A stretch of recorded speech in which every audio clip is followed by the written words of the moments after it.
Did I fail my December food challenge, or do I have money left? What interesting trend did I notice in December? Welcome back. I am going to do a recap of my December food challenge. How much did I spend? I spent all but 86 cents. I did end up buying some vegetables and I needed some creamer for my coffee. Those were the last purchases that brought me from around $8 down to 86 cents. Was this challenge hard? Well, initially it wasn't hard, but then towards the end, I got to the point where I was like, well, can I buy this or can I buy this? How much does this cost? When I got closer to the end, I realized that I really had to do quite a bit of figuring to make sure that I didn't go over the $100. And that was definitely a learning experience because normally food is something that I don't really look at as something that I need to strictly budget. So that was quite interesting to get to the end of the month and say, "Oh, okay, now I really need to pay attention to what I'm spending money on." How did I survive family get-togethers and work holiday parties and stuff like that? That was not overly hard. I had already come up with a plan that I had some stuff that I was just going to bring. I made sourdough bread for my work party and made some stuff that I had already had around laying around the house for family holiday get-togethers. My boyfriend and I didn't get together for any food, so there wasn't any of that. And generally, he brings food anyway. We combine meals and make meals together if we get together. I did see an interesting trend with paying close attention to how much money I was spending on my food budget.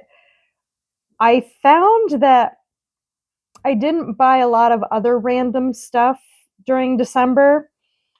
I did spend some money on some storage solution type of things from the dollar store, and I did have to get some charging cables. Because I was paying so close attention to what I was spending on food, I was very conscious about other items that I was buying as well. I thought that was quite an interesting trend and a very good trend. My credit card bill was or is going to be I haven't received it yet, but it was quite a bit lower than months that I don't pay attention to how much I'm spending on groceries. Will I continue to do this challenge or will I do this challenge again? Probably. It was quite interesting. I might not do it publicly, but if I don't do this challenge again publicly, then I'm not being held accountable.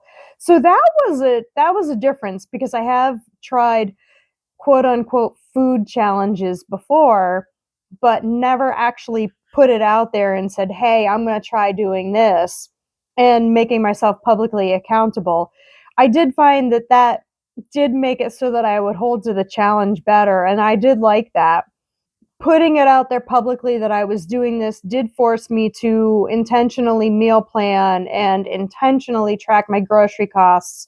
I try to keep track of all my expenses as an ongoing expense throughout the month, but a lot of times I will get to the end of the month and go through my credit card statement and categorize everything. This time I had to track my grocery spending every time I went to the grocery store or every time I picked up milk or something.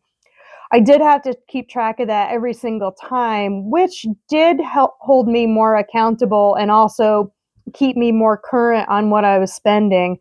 Because if I end up just tracking that expense at the end of the month and look back at it, then I have a tendency to overspend.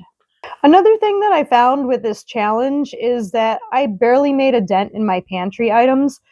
I do have some things that I need to go out and restock. I do need to go and get stuff such as get some flours because I did make a lot of breads and stuff, and now my flour store is down, so I need to go replenish that.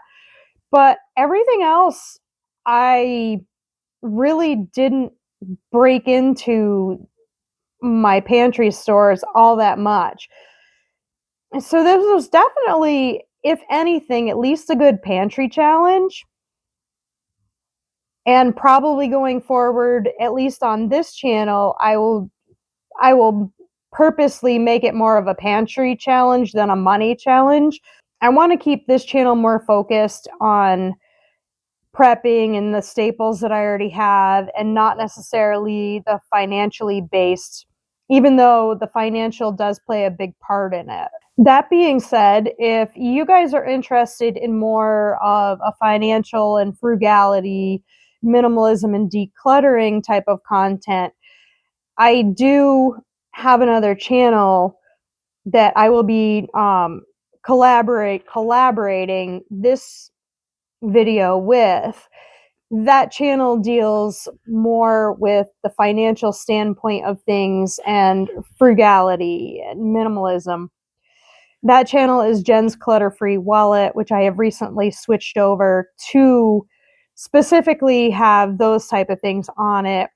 Because as I had said, I prefer this channel to be more of a natural, nature-based channel that has gardening and prepping and stuff with my dog and things like that. If you are interested in checking out my other channel, I will have it linked in the description below and in the pinned comment. Thank you for watching.